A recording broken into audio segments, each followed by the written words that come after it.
turning smoothly. And so it's the same thing when you understand this, and it's a oneness, a unified understanding, and you're not on two different pages. It makes it that much easier for you to set that boundary with your husband, with your wife, in the entirety of your marriage. And so nobody's going to be left depleted. I'm not saying it's going to be perfect, but it won't be depleted. You're not going to be depleted, because at the end of the day, you understand my role. When I need to focus on my role.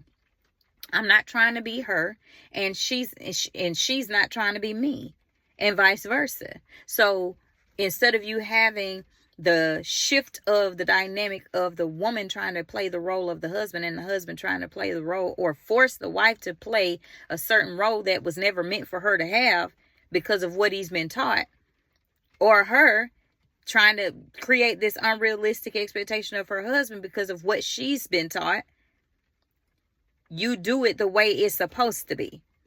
And so that's a lot of what setting those boundaries and understanding your role is about. And so if you haven't had a chance, go back and listen to those previous segments on marriage, because it talks about what you should consider when you're thinking and considering yourself in the role of a wife or the role of a husband. You have to consider all of these different things. And so another thing that it leads to is resulting in, like I said, animosity, bitterness, devaluation of yourself and the spouse. So the example that I was given was children imitate love the way that they see it being displayed.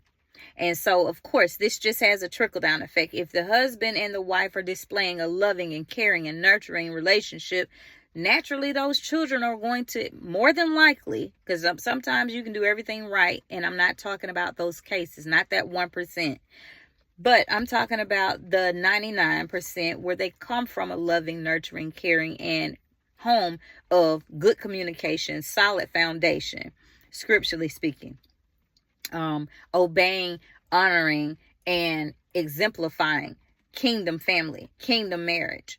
And so what that looks like is, it doesn't mean that they're not going to ever have hardships, trials, and tribulations. What it means is when they get to those areas, they still love one another. They still respect one another. They still communicate with one another. They still pray.